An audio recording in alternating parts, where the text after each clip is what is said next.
Hi there, and welcome to the All About Everest podcast, episode 19 interview with Jim Davidson. Jim is a well known mountaineer and has decades of experience in mountaineering. He has also written the book The Ledge about his Mount Rainier expedition, and also The Next Everest, which is about his two summit attempts on Mount Everest.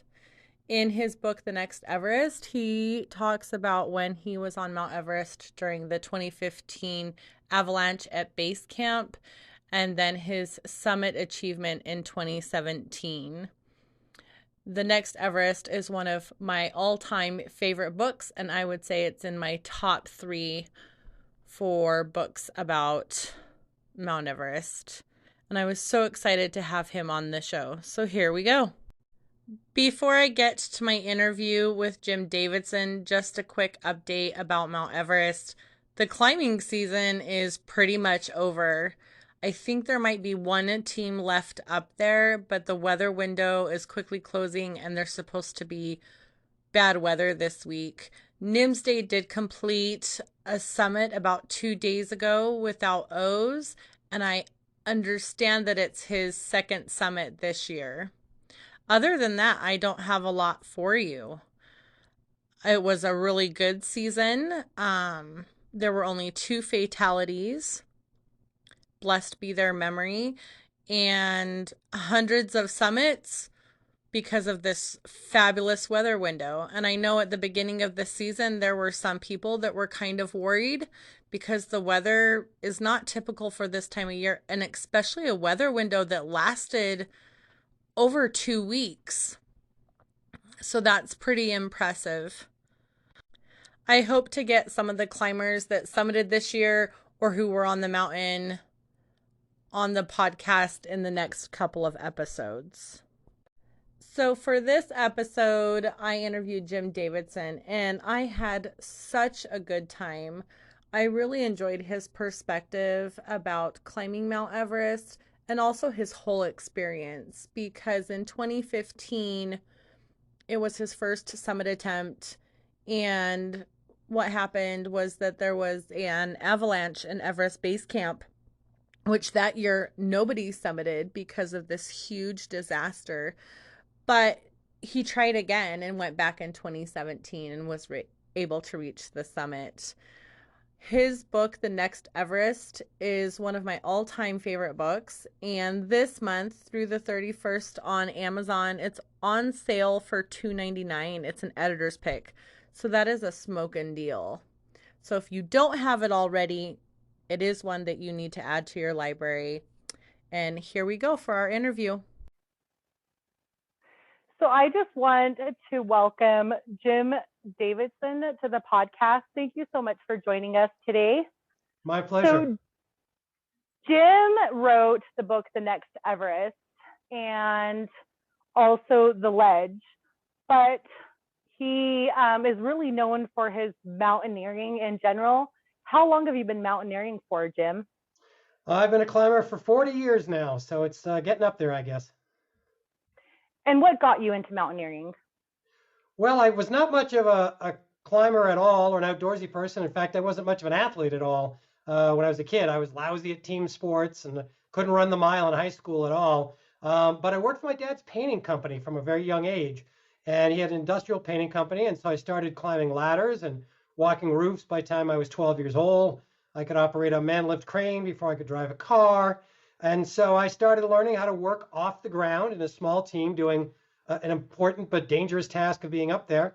And it kind of came to a culmination when my dad got these jobs painting high voltage electrical towers. So I started climbing 100 feet, 250 feet off the ground with 230,000 volts around me. And we were working as teams of 4. It was very dangerous. So I just learned how to work in a team like that. And then when I was 19, I went backpacking and I looked up at these gorgeous mountains in New England. And I thought, if I can learn how to climb, I can use my climbing skills to go up into those gorgeous mountains. And it started clicking when I was 19, and that's what I've been doing ever since. So the newest book that you have, The Next Everest, is about your 2 climbs to Mount Everest, the 2015 disaster, and then when you climbed in 2017. But before that, you had a life-threatening incident on Mount Rainier. Can you tell us about that? Yeah, I've been to Rainier a couple of times, and in 1992 I was there with my good friend and regular alpine climbing partner, Mike Price. We were both met while we were going to school in Colorado State, climbed together for 6 years, and in June of '92 we went off to go try Rainier. And because we were both technical climbers and been at it for a while, we tried the Liberty Ridge, which is a difficult route on the north side.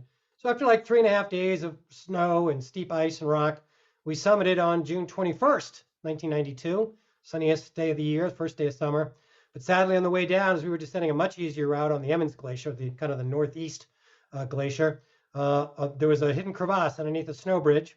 And even though we were tied together and I was probing with my ice axe, that snow bridge collapsed and dropped me into that crevasse. And my partner Mike did his job and slowed me down, but it was about noontime now on June 21st.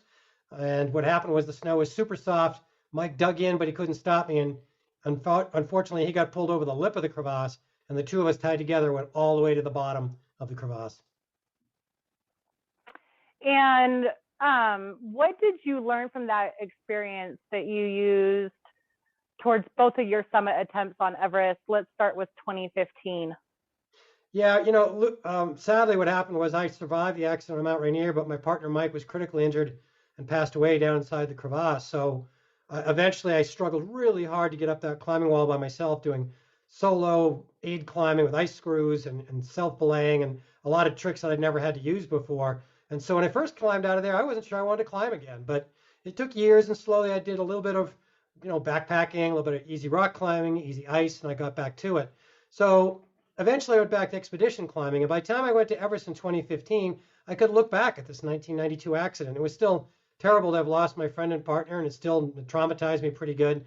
But I had learned that, whatever it is that refines you into a better version of you, that's what you should do. And for some people, it's music or marathons or meditation. For me, it's mountains. And so I realized that even though I knew the dangers of the mountains very well, by choosing to climb bigger and bigger mountains, it was making me into a better version of me. Hopefully more patient, better shape, hopefully a better partner, a better friend. And I took some of that back down with me. So I think by the time I got around to climbing Everest in 2015, I had hopefully learned how to be a good partner and try and always do your best for the team. And that's what I tried to bring to the table on all the trips I went on. And I took those lessons with me to Everest in 2015. And one of the biggest questions that people ask those who climb Mount Everest, how did you fund your first trip in 2015?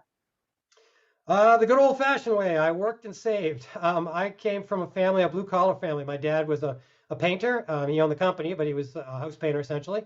And my mom was an accountant's assistant. And I was first-generation university student to go to university. So I started with very humble beginnings. And when I first got into climbing, I wanted to start rock climbing in Bozeman in the fall of '82.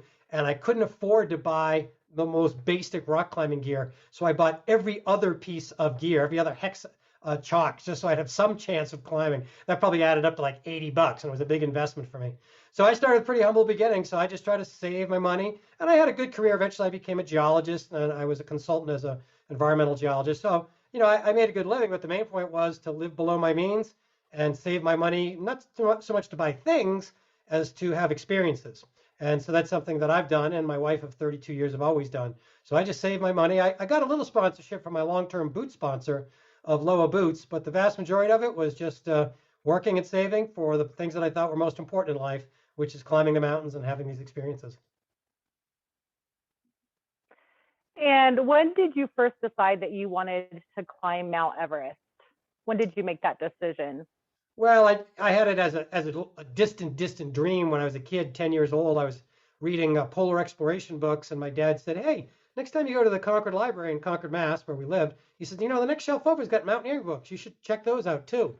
So I started reading mountaineering books, and I looked up Everest in my parents' encyclopedia in 1972 in our basement with black and white encyclopedia photos. So I always knew about Everest, and I dreamed about it, but I wasn't much of an athlete at all, so it seemed a pretty distant dream. And it was only after being a climber for about 15 years that I began to think, maybe someday I could go to Everest. But I knew there was a big gap between where I was. I'd climbed some 20,000 footers, but that was it. But I realized maybe what I should do is start steering myself towards Everest. So I kind of backwards engineered it. And I thought, well, before I try Everest, I should try a 25 or 26,000 foot peak. So I did that in 2009. And before that, I'd done a bunch more 20,000 footers. So after about 10 or 15 years of doing higher peaks, and finally concluded with Choyu, the 26,900 footer in Tibet, that's when I said, you know what, this Everest thing is possible for me. I've succeeded on one 8,000 meter peak. I do okay at altitude. So it wasn't really till about 2010 or so that I really thought that I stood a chance of getting ready for Everest. So before your 2015 trip, what were some of the concerns that you had and some of the dangers that you felt were likely before you made it to Everest Base Camp? Well, although, by the time I got to Everest Base Camp in 2015, I'd been a climber for about 32 years, 33 years. And I lost my good friend Mike Price, as we talked about in my book, The Ledge. But, by then I knew a lot about all the dangers because I had lost other friends and I'd been a volunteer rescue in a lot of accidents, including Mount McKinley and Longs Peak in Colorado. I'd volunteered on some high altitude rescues. So, I knew about all the objective dangers. There's avalanches and snow bridges collapsing and serac shifting and uh, you know, accidents and high altitude illness in a half a dozen forms, injuries and overuse injuries. I'd seen lots of those things. So I just tried to build myself up in each of those areas to reduce the chances. But I knew there was still significant risk, and I was pretty cognizant of it because, I've been married to the same lady now for 32 years, and I had two kids that were still, in their teenage years. So I was trying to be pretty cautious. A lot of people think climbers are risk takers. I think most of us are risk managers. We spend the vast majority of our time thinking about weather and helmets and protection, but still trying to get the climb done. So I just try to reduce all those risks as much as I could. And also the other thing is to be as prepared as possible by being as fit as possible. I think by training harder than you think you need, you take that strength with you as kind of a reserve in case something goes wrong and the climb gets more difficult than you thought. You have a reserve to tap into. So did you ever think that there would be an earthquake or an avalanche at base camp before your 2015 trip? Absolutely not. No way. I'm a geologist and had been for 20 years. So I understand how mountains form, and certainly the Himalayas form because the continental plates are moving and uplifting the Himalayas. That's been going on for 55 million years. And we understand that in a geologic scale or over long periods of time that there's going to be earthquakes and earth movement, but actually occur while we were on Everest, that didn't cross my mind. I'd never heard anybody else talk about it either.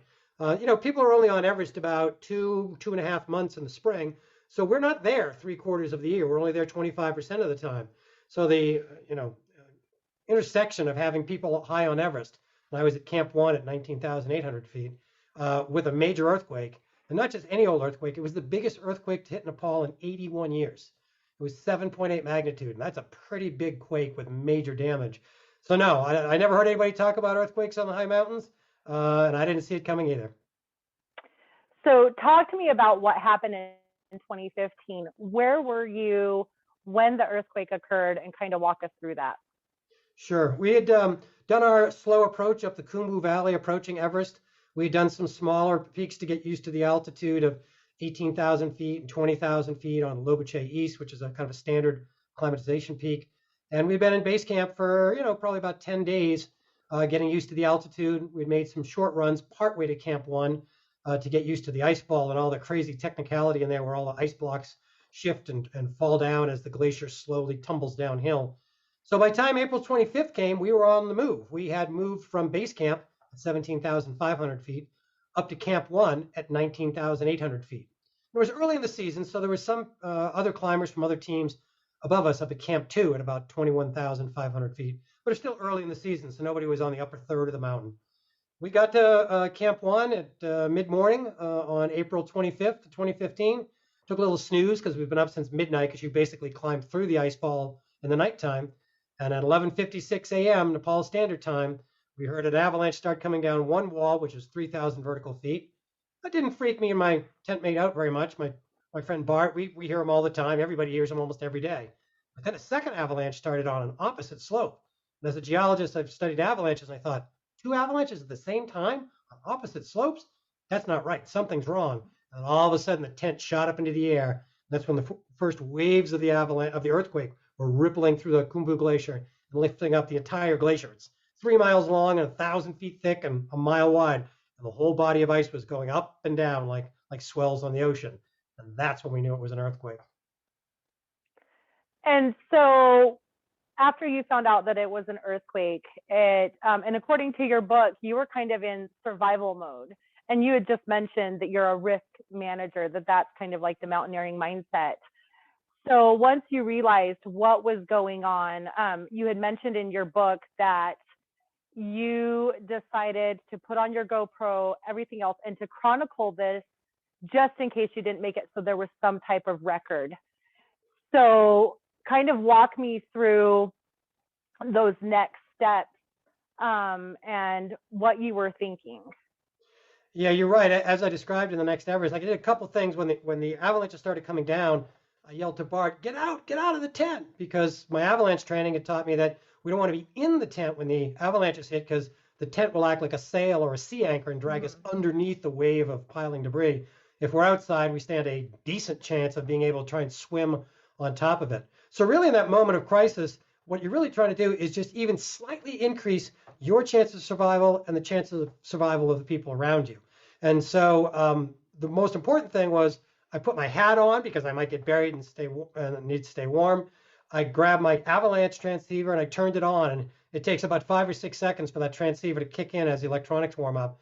I got to tell you, that was about the longest 6 seconds of my life, just staring at it going, come on, fire up. So those things were very small. And if I get hit by a piece of ice the size of the Empire State Building, those two things are not going to save me. Right. But if I just get partially caught in the debris, staying warmer, being able to be found with my avalanche transceiver, those might increase my chance of survival. And that was something that I had learned. You asked earlier, what did I learn from surviving Mount Rainier, and what did I describe in the book, The Ledge? That's what I learned, is in that moment of crisis, you have to just keep doing small things to increase your chance of survival and the people around you. And if you can do enough of those in sequence, you can actually improve your chances of quite a bit. So, that was a couple of things: was the avalanche transceiver, getting outside the tent. I grabbed the GoPro to document it because that was probably more of a scientist thing, which is like, if we all get killed, I want someone to know what happened here and why. Maybe they can learn something from it and help future generations of climbers avoid such a mishap. So that was another thing I'd done, sort of thinking far down the road.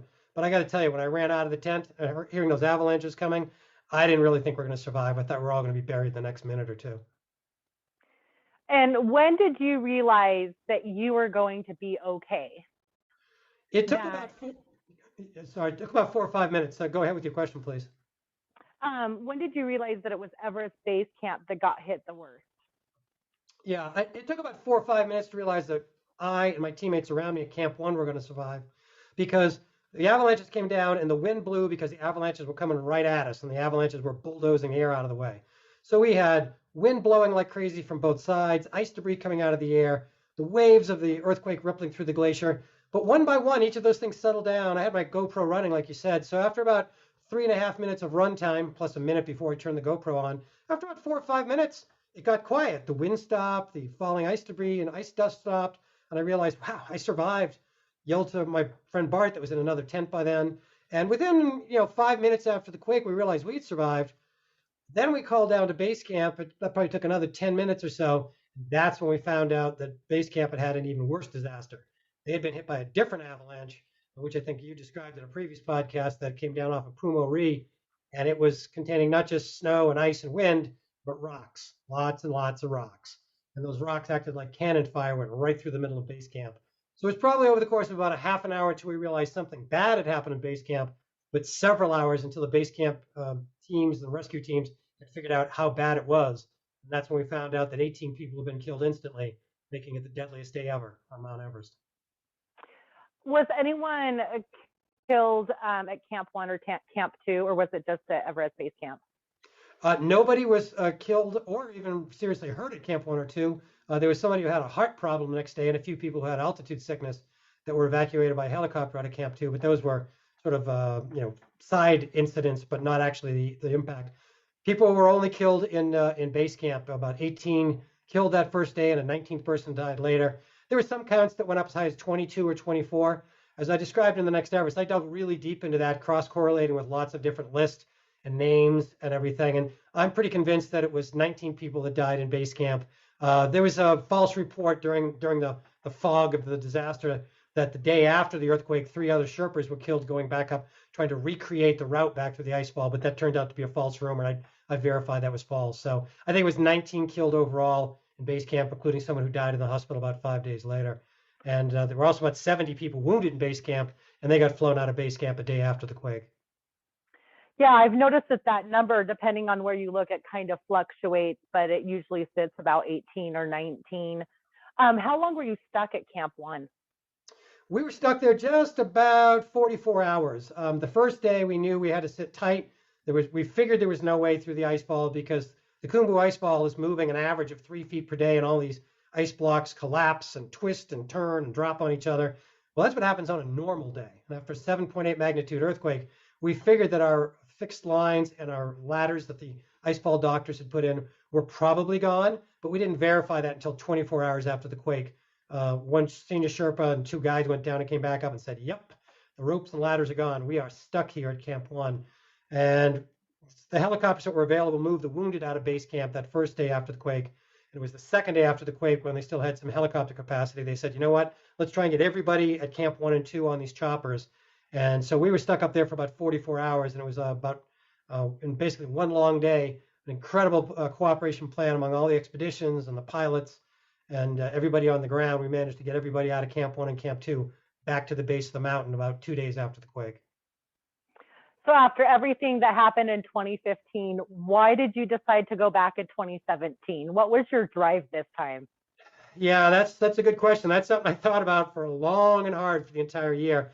At first, I knew that, after 2015 with the quake happened, us climbing the mountain was not important at all. It's just, it's a personal goal and recreation and kind of spiritual, but it's not important compared to people who lost their lives. It was traumatic being around the earthquake, but mostly traumatic for the people of Nepal because they had lost their friends and family and buildings had collapsed by the tens of thousands.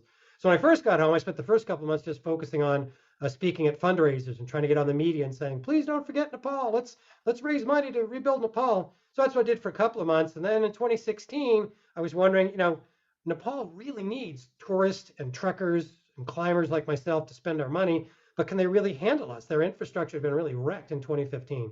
Well, by 2016, they showed that they were ready to take, have climbers and tourists come back. And they had a pretty good season on Everest and a pretty good season of tourism. So I realized it's a possibility. But then the question is, do I want to go back? I mean, I'm a geologist, and I'd gotten that evidence right in my face. There's going to be more quakes. It's going to happen again, but nobody knows if it's in 1 day or 1 century. I kind of played the odds figuring that it wouldn't happen while I was on the mountain again, because it really hadn't happened in 70 years of climbing Mount Everest. It seemed unlikely that it was going to happen again while I was there. But also I'd learned through all this that, taking on bigger challenges, they refine you into a better version of you. And so going back to Everest was something I've been thinking about now for 35 years. And I thought, this is something I can do. It's not easy. It's not cheap. There's a little bit of risk for sure. But I know this is how I sharpen myself into being the best version of me that I can. And I want to keep my Sherpa friends employed too. So it was a weighty decision, but I decided late in 2016 to go back. So I had to do all the training all over again. And this time I was 54 years old. So I had to get in even better shape. And so it was quite a challenge the second time, both mentally and physically. And what did your wife feel about you going back to Everest? Well, fortunately, she's a very patient and tolerant person, and we've been married for 32 years, and together now for going on 40 years. A big thing was that I was a climber before I met her. So, it's kind of like buying a used car as is. It's got some dents in it, but you knew they were there when you bought it. So she kind of knew I was a climber before we started dating. But mostly she knows that this is really important to me. There's a lot of things in life I don't do. I don't hunt or fish or watch sports or gamble. I don't bowl. I don't do those things. But climbing is what I do. And even though it takes my attention and money away a little bit from the family, it's really important to me. I find it spiritual, and seeking awe in the mountains and seeking the solitude and peace in the mountains is really critical to my spirituality and keeping me mentally healthy, I think, as well. So she was nervous, of course. She got to see firsthand what happened in 2015 when I was trapped there. But she supported it. It wasn't a very difficult conversation. I shared that conversation in the book, The Next Everest, about the two of us sitting in the kitchen and having that. And I was pretty nervous. I was fiddling with my coffee cup and waiting for the right moment to ask her. And she was a little bit exasperated, perhaps, but she wasn't particularly surprised because she knows it's important to who I am. So she agreed readily, basically in one conversation. And I trained hard and went back in 2017 to try again. And what was the feeling like when you reached the summit in 2017? What was going through your mind? We were on the mountain a long time because we had a lot of rough weather. in most years, a long period of good weather will open up in mid to late May called the summit window. And it might be 3 days or 6 days or 8 days long, or maybe a couple of 4-day windows. Well, the year we went in 2017, there were no good weather windows. There were tiny little gaps. They called them keyholes. And instead of trying to go through an open window, we were trying to squeeze through a keyhole. So as a result, we didn't even get to try for our summit until day 55 of the expedition. Oh, wow. Yeah, and I was so sick of camping at high altitude. I got in the best shape of my life, but I still lost 23 pounds on the mountain, and almost all of that was muscle, not fat. So I was pretty exasperated by the time we finally made the summit push. But we had good weather on the push, and it unfolded pretty well. It's about 5 days to the summit. And on those last couple hours, I was really nervous on the summit push night because you can't sleep at all before you go up. So by the time you make the summit push, you've been awake for almost 18 or 20 hours to start the day.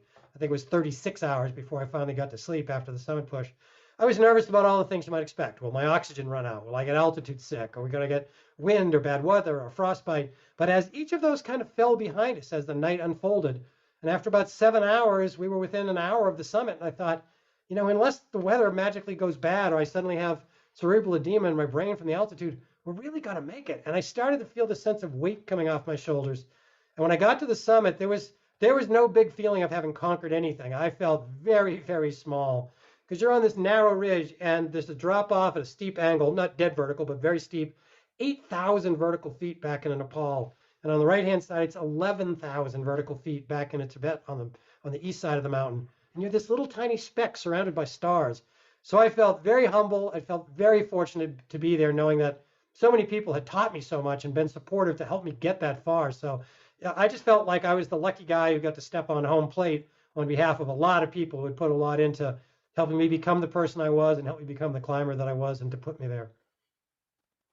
And why did you decide to write your book, The Next Everest? Well, I decided for two reasons. One was, as a geologist, I spent a fair bit of time in base camp after we'd finished moving the wounded out and moving the bodies out and doing some cleanup around base camp. I walked around as a geologist and scribbled some notes. I thought, I'm a geologist. I should record what an amazing and tragic geologic event happened here and try and figure out how it happened. So I collected some evidence and studied maps and stuff and took photos. So I felt obligated to kind of share, just for the academic and scientific record, if you will, what happened in base camp and for the mountaineering record so people can learn from it. So that was one driving force. But also, as I look back, that even, the scariness of going back in 2017, I wanted to share some lessons I learned about resilience. And really, I'm not a geologist anymore. For the last 15 years, I've been a full-time speaker, professional speaker, and I speak at business conferences and universities and things like that. And I share lessons about resilience, and that's really what climbing has mostly taught me, is how to be more resilient in the face of change and challenge and uncertainty. And I was no superhero on Everest. I was no superhero when I touched the top. I was small and scared and tired and cold. And so I just wanted to share the reality of taking on big challenges like that, both the fears and what facing those fears can teach you. So that was the second aspect of putting that into the Next Everest, just to be honest. What's it really like to be there? I wanted the average reader to feel what it was like to be on the mountain and to know that there are scary moments, but they can help you refine yourself into a better version of you. And that's really what makes us more resilient for the next difficulty, the next challenge, the next Everest ahead. And that's where the title came from, because there's always a next Everest ahead in everybody's life. Do you have any other new projects planned? Any more books? Any more mountaineering feats? Anything like that? Well, I'm still climbing now. Everest has been, it's 5 years behind me in the rearview mirror, but I'm a climber at the core. So I live in Colorado, so I get to climb in the Colorado Rockies on a regular basis. I live an hour from Rocky Mountain National Park, and I try and go on an expedition about every other year. So in 2019, I and my regular teammate, an expedition partner, Rodney Lay, took some younger climbers down to Peru to kind of teach them how to do the high altitude expedition thing. Had hoped to go again in 2021, but you know what happened with COVID. So kind of holding off on the international expeditioning for the moment. Still climbing in Colorado, doing a lot of ski mountaineering. And I've also been promoting my book, The Next Everest, so I'm continuing to speak. And the book's come out in 5 international editions in 4 different languages, besides the North American one. And so I've been putting that out there, kind of help support that as they roll it out in other countries. And in fact, right now in May, for your listeners, it's on sale through its Amazon monthly deal. So it's only $2.99 on Kindle, so people can get it through the end of May. Cheap. So just promoting the book and the message that it has. I'm starting to think about the next climbing expedition, start to do a little soft adventure travel to go to Alaska with my wife, and then we'll think about maybe an international expedition real soon, maybe within the year. And what, in your opinion, what are the top 3 things that someone needs to be successful on Mount Everest? Your top 3. Great question. I think the first thing is a very broad space of experience, sometimes what I call a broad pyramid experience. And in that broad pyramid, you have to have things like rock climbing, ice climbing, snow climbing, climbing in the dark, climbing when you're sick, navigation with GPS, and navigation when the GPS goes down. What's it like to get caught in a storm? What's it like to be stuck on a mountain for 5 days in a storm? What's it like to be away from home for 45 days? I think you need all of that under your harness before you go to a mountain like Everest so that you're prepared when things go wrong. Along with that, the second thing would be a lot of self-knowledge. What are your strengths? What are your weaknesses? What's it like? What does it feel like for you when you run out of calories or you get massively dehydrated? How do you prevent that from happening? And how do you know when you're just a little tired and a little sick versus seriously tired and seriously sick that's going to impinge your performance and cause you to be a danger to yourself and others around you? And lastly, I think you need to have a lot of respect for the mountain and respect for your teammates. And that again comes from a broad base of experience, many years of climbing. I kind of liken it to, you and I may have got our driving license when we were 16, but that did not make us ready to drive in the Indianapolis 500. We need to get a lot more driving experience. Even though we know how to turn the wheel and step on the gas and brake, we weren't ready to drive into the Indianapolis 500. And I don't think a few years of climbing qualifies you for Everest. You need to learn to respect the mountain, bring back your trash, minimize impact on the mountain, and respect your teammates, both those on your team and around you. Those are the things that I think make you a good teammate and that you can add to an Everest expedition and not be a burden on others. And I think that's critical at high altitude, is to be able to support others as well as take care of yourself. And you actually mentioned all of those things in your book, The Next Everest. They're really big topics. Where can we find you? Are you on social media, your website? Thanks. Yeah, I guess those are deep values of mine. So I guess I did work on the book. So thanks for noticing that, and thanks for being an astute reader. People can find me online. My webpage is speakingofadventure.com, and there's stuff in there about my books. There's some videos from Everest and information about me as a speaker, because I love speaking to different universities and organizations and corporations. And on social media, I'm all on the usual channels. Most of the time, it's under the name of Resilience with Climber Jim. And on Twitter, I'm Climber Jim, old hashtag from years ago, our old Twitter handle. So you can find me out there. I'm on Facebook and Twitter and LinkedIn and all those kind of things. All right. Hey, thank you so much, Jim. I really appreciate your time today. It was great being with you. I appreciate what you're doing, talking to all these different sources on Everest and putting it all in one place for your listeners. So thanks for having me on the show. It was great fun, and I'll be listening in the future. Besides podcasting about Mount Everest, I am also a huge outdoor enthusiast and blogger. And one of the things that I'm always looking for is new and affordable outdoor gear for all of my many adventures, including hiking, camping, backpacking, fishing, snow sports, and almost anything else that you can think of. And one of the best ways that I have found to get affordable outdoor gear and discover new brands is through the Nomadic subscription box. It's a monthly subscription box that comes to your door. It starts at $29.99 for the monthly box and $149.99 for the quarterly box. And it has between 3 to 5 items for the monthly box and 6 items for the quarterly box. I have discovered some of the most amazing brands and gear items because of the Nomadic box. And I've also saved a ton of money. It's kind of my guilty pleasure subscribing every month. But just as I was looking at my gear for my last outdoor adventure, I realized that most of the stuff in there, including a lot of my kitchenware and my smaller items like my hat and my socks, that all of it is from the Nomadic box. So they have offered us a really cool deal if you use the code Everest on their website, which is thenomadic.com, and that's nomadic, Nomadik, thenomadic.com, you can get 10% off. I really encourage you to check out this deal, even if you try a one-time box or you even get one of their previous boxes, which they also sell as well. Take advantage of it and try something new today. I'll have the link and the code also in the comments. So that's it for this week's episode. Thanks again, Jim, for joining us for the podcast. I really appreciate it. It was just a really good time, and I really enjoyed our conversation. As usual, don't forget to subscribe, follow, share, rate. It helps keep this podcast going. Keep your fingers crossed that next week I get the person on for the interview that I want.